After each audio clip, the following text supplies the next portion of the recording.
നമസ്കാരം, ഞാൻ ആതിര വിജി ആണ്. Welcome to my channel Viji education. നമ്മൾ ഇന്ന് നോക്കാൻ പോകുന്ന ടോപ്പിക്കാണ് 2026 കേരള ബഡ്ജറ്റ്.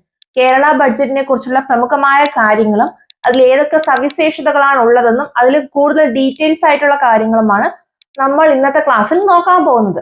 ഇനി വരുന്ന എല്ലാ PSC പരീക്ഷകൾക്കും കറണ്ട് അഫയേഴ്സ് ആയിക്കോട്ടെ, അതുപോലെ തന്നെ പുതിയ സവിശേഷതകൾ ബഡ്ജറ്റിനെ കുറിച്ചുള്ള ചോദ്യങ്ങളായിക്കോട്ടെ, അതെല്ലാം വരുന്നത് ഇനി ഈ ടോപ്പിക്കിൽ നിന്നായിരിക്കും. 2026 കേരള ബഡ്ജറ്റിൽ ഏതൊക്കെ പദ്ധതികളാണ് സർക്കാർ ആവിഷ്കരിച്ചിരിക്കുന്നതെന്നും ആ പദ്ധതിയുടെ ലഭ്യത ആർക്കൊക്കെയാണ് കിട്ടുന്നതെന്നും അതെല്ലാം നമ്മൾ ഈ ടോപ്പിക്കിൽ നോക്കും. അതുപോലെ തന്നെ ആദ്യത്തെ എൽഡർലി വയോജന ബഡ്ജറ്റ് എന്നറിയപ്പെടുന്ന നമ്മുടെ കേരള ബഡ്ജറ്റാണ്. അത് 2026 അവതരിപ്പിച്ചത്. അങ്ങനെയുള്ള ഡീറ്റെയിൽസ് ആയിട്ട് ഈ ബഡ്ജറ്റിന്റെ പ്രത്യേകതകളാണ് നമ്മൾ മെയിൻ ആയിട്ടും ഈ ക്ലാസ്സിൽ നോക്കുന്നത്. എല്ലാവരും കണ്ടിന്യൂ ചെയ്ത് ക്ലാസ് കാണുക. 2026 കേരള ബഡ്ജറ്റ് അവതരിപ്പിച്ച തീയതി. ഇനി വരുന്ന എക്സാമുകളിൽ ഈ ഡേറ്റ് ചോദിച്ചേക്കാം. എന്നാണ് കേരള ബഡ്ജറ്റ് അവതരിപ്പിച്ചത്? അത് ഏതാണെന്ന് അറിയാമോ? 2026 ജാനുവരി 29 കേരള ബഡ്ജറ്റ് 2026 അവതരിപ്പിച്ചത്. ആരാണ് ബഡ്ജറ്റ് അവതരിപ്പിച്ചത്? നമ്മുടെ കേരള ധനകാര്യമന്ത്രിയായിരുന്ന KN ബാലഗോപാലാണ് കേരള ബഡ്ജറ്റ് അവതരിപ്പിച്ചത്.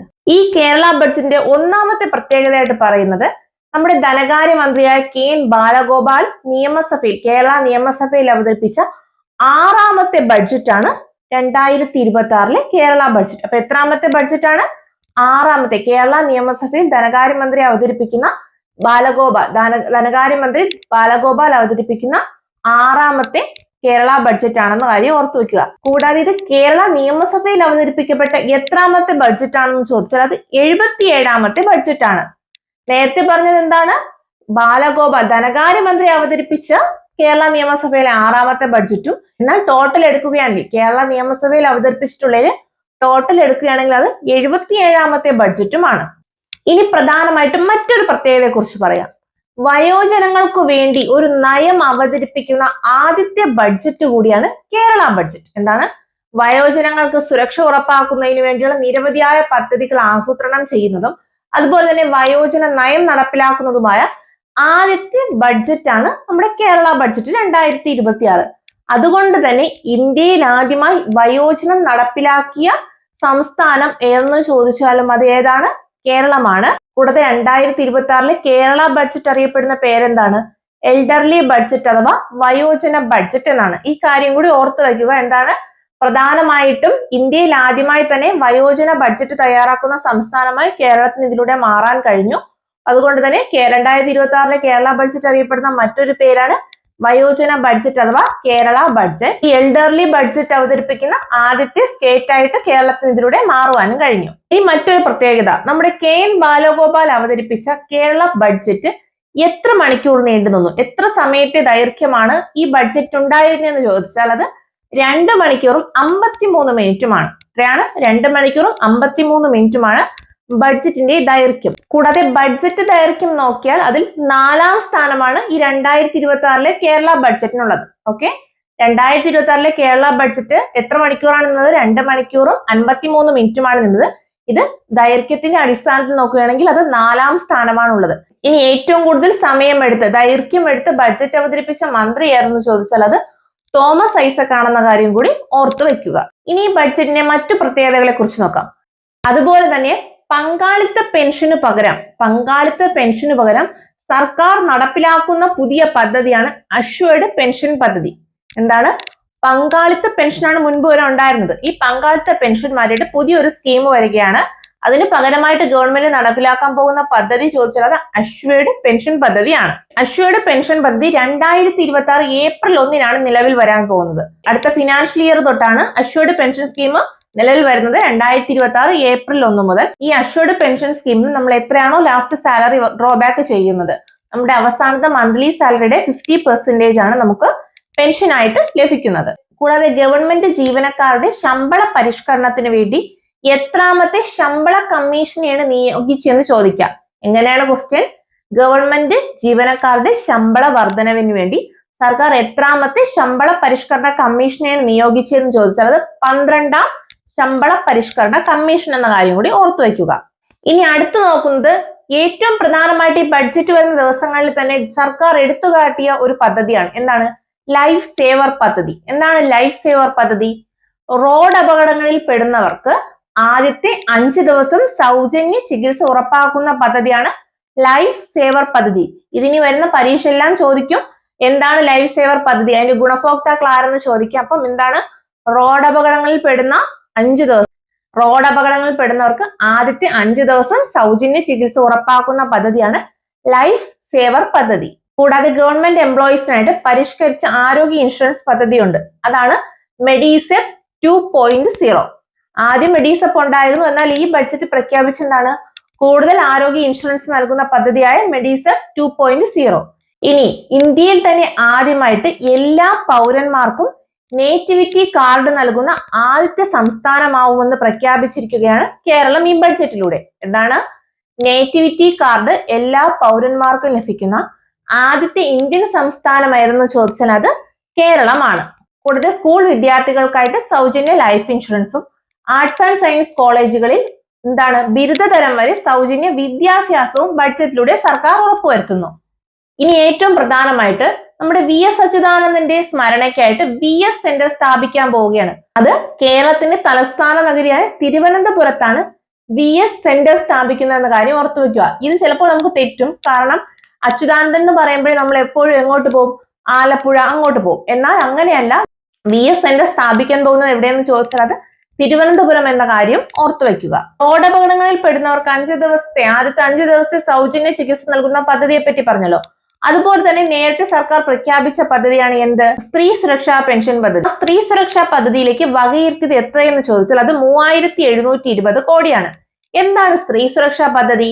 35 വയസ്സിനും 60 വയസ്സിനും ഇടയിലുള്ള സ്ത്രീകൾക്കും ട്രാൻസ് വുമൻസിനുമാണ് ഈ പദ്ധതിയിൽ ചേരാൻ കഴിയുന്നത്.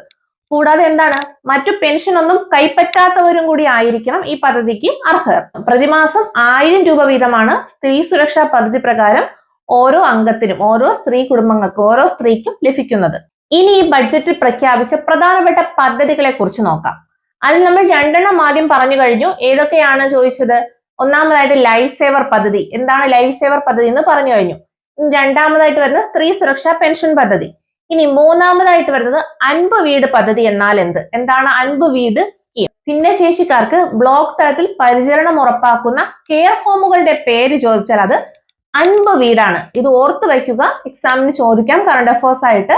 അൻപ് വീടെന്ന് ചോദിച്ചാൽ എന്താണ്, അതിന്റെ ഗുണഭോക്താക്കൾ ആരെന്ന് വെച്ചാൽ അത് ഭിന്നശേഷിക്കാരാണ്. അവർക്ക് ബ്ലോക്ക് തലത്തിൽ പരിചരണം ഉറപ്പാക്കുന്ന കെയർ ഹോം ഉണ്ട്. അങ്ങനെയുള്ള കെയർ ഹോമുകളുടെ പേര് ചോദിച്ചാൽ അതാണ് അൻപ് വീട്. കൂടാതെ കണക്ട് വർക്ക് എന്ന പദ്ധതിക്ക് വേണ്ടി 400 കോടി രൂപയും സർക്കാർ ഇതിലൂടെ മാറ്റിവെച്ചിട്ടുണ്ട്. എന്താണ് കണക്ട് വർക്ക് പദ്ധതി?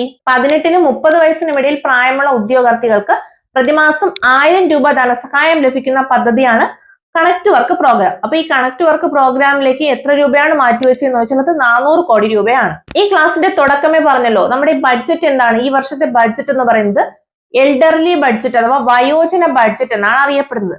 അതുകൊണ്ട് തന്നെ വയോജനങ്ങളുടെ സുരക്ഷയ്ക്ക് വേണ്ടി ധാരാളം സ്കീമുകൾ, ധാരാളം പദ്ധതികൾ ഈ ബഡ്ജറ്റിൽ പ്രഖ്യാപിച്ചിട്ടുണ്ട്. ഒറ്റപ്പെട്ടു പോകുന്ന മുതിർന്നവർക്ക് വേണ്ടി ആരംഭിക്കുന്ന താമസ കേന്ദ്രങ്ങളെ പറയുന്ന പേരാണ് എന്തെന്ന് പറയുന്നത്, റിട്ടയർമെന്റ് ഹോമുകൾ എന്നും കൂടെ ഓർത്തു വയ്ക്കുക. നമ്മുടെ ഈ ബഡ്ജറ്റിൽ എടുത്തു പറയുന്ന ഒരു ടേമാണ് സിൽവർ എക്കോണമി.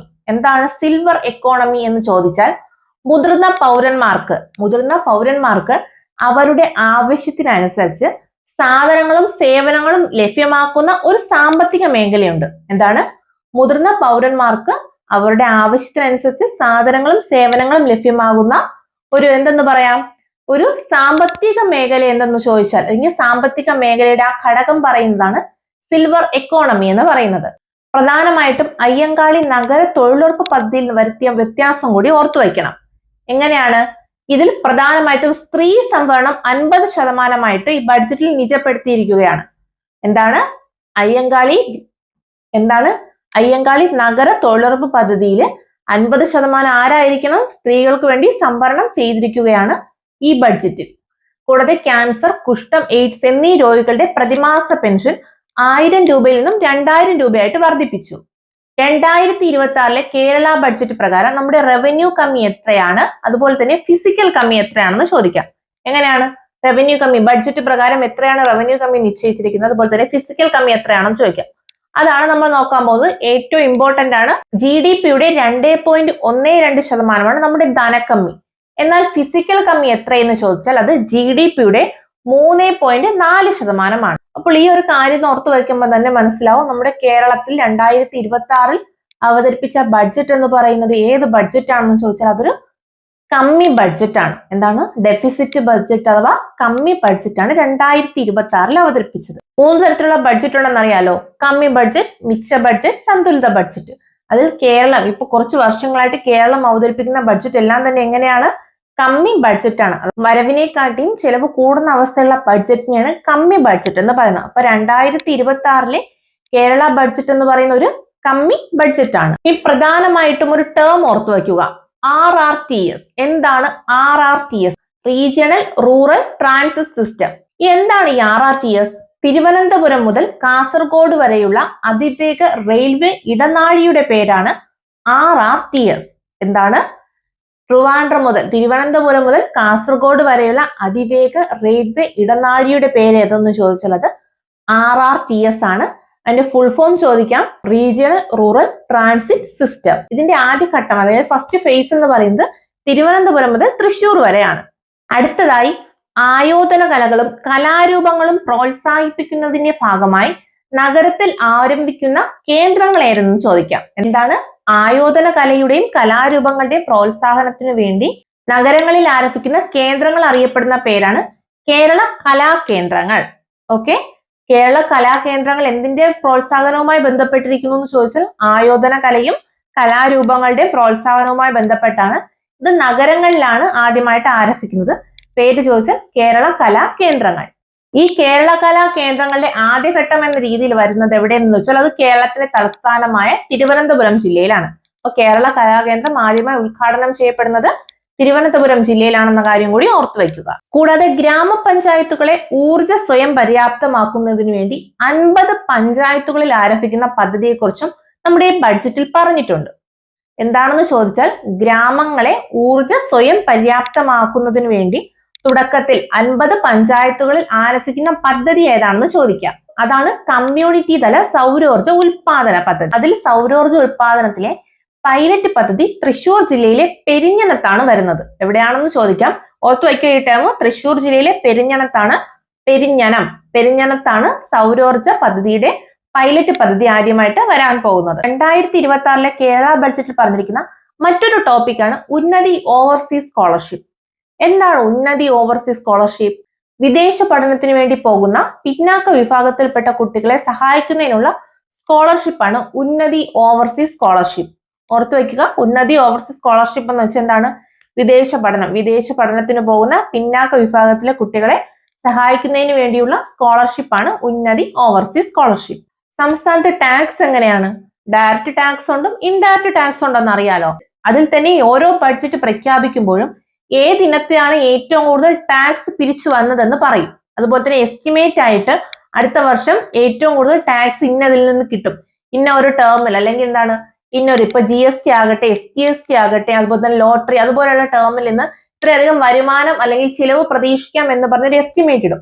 അതിൽ തന്നെ നികുതി വരുമാനം, കേരള സംസ്ഥാനത്തിന് പ്രധാനമായിട്ടും നികുതി വരുമാനം നികുതി കിട്ടുന്നത് ഏതിൽ നിന്ന് ചോദിച്ചാൽ അത് SGST വഴിയാണ്. എന്താണ്? സ്റ്റേറ്റ് GST വഴിയാണ് കിട്ടുന്നത്. അപ്പോൾ ഏറ്റവും കൂടുതൽ നികുതി വരുമാനം ലഭിക്കുന്ന മേഖല ചോദിക്കുകയാണെങ്കിൽ അത് SGST മേഖല. ഈ SGST മേഖല പ്രകാരം 40.49% കേരളത്തിന് ലഭിക്കുന്ന വരുമാനം എന്ന് പറയുന്നത്. ടാക്സ് ഇനത്തിലാണ് SGSTയിൽ കൂടുതലായിട്ടും വരുമാനം വരുന്നത്. എന്നാൽ നോൺ ടാക്സ് ഇനത്തിലാണെങ്കിൽ, എന്താണ്, നികുതിയേതര വരുമാനത്തിന്റെ ഇനത്തിലാണെങ്കിൽ കേരളത്തിന് ഏറ്റവും കൂടുതൽ വരുമാനം വരുന്നത് ഏത് മേഖലയിൽ എന്ന് ചോദിച്ചാൽ അത് ഏതെന്ന് പറയാം? ലോട്ടറിയാണ്. പ്രധാനമായിട്ടും എന്താണ്? ലോട്ടറി അഥവാ ഭാഗ്യക്കുറി മേഖലയിൽ നിന്നാണ് നോൺ ടാക്സ് ഇനത്തില് കേരളത്തിന് കൂടുതലായിട്ട് വരുമാനം വരുന്നത് എന്ന കാര്യം കൂടി ഓർത്തു വെക്കുക. അപ്പോൾ നമ്മൾ ഇന്നത്തെ ക്ലാസ്സിൽ പഠിച്ചത് എന്താണ് 2026 കേരള ബഡ്ജറ്റിന്റെ പ്രത്യേകതകളെന്നും അതുപോലെ തന്നെ ആ ബഡ്ജറ്റിൽ അവതരിപ്പിച്ച നിരവധിയായ സ്കീമുകളെയും അതിന്റെ ഉപഭോക്താക്കളെയും കുറിച്ചും, അതുപോലെ തന്നെ അതിൽ ചില പ്രത്യേകതകൾ, ആ ബഡ്ജറ്റിന് എന്താണ് എൽഡർലി ബഡ്ജറ്റ് എന്നും, എന്താണ് സിൽവർ ലൈൻ, കൂടാതെ എന്താണ് RRTS അഥവാ എന്താണ് RRTSന്റെ ഫുൾ ഫോം, ഇതെല്ലാം നമ്മൾ പഠിച്ചു. എല്ലാവരും കണ്ടിന്യൂ ചെയ്ത് ക്ലാസ് കാണുക. ഇത് ഏറ്റവും ഇമ്പോർട്ടന്റ് ആയ ടോപ്പിക്കാണ്. ഇനി വരുന്ന എല്ലാ പരീക്ഷകളിലും തന്നെ ഈ ടോപ്പിക്ക് ചോദിക്കാം. ബഡ്ജറ്റിന്റെ പ്രത്യേകതകൾ എന്തൊക്കെയെന്ന് ചോദിക്കാം. അതുകൊണ്ട് തന്നെ എല്ലാവരും കണ്ടിന്യൂ ചെയ്ത് ക്ലാസ് കാണുക. എല്ലാവർക്കും ക്ലാസ് മനസ്സിലായെന്ന് വിചാരിക്കുന്നു. Thank you.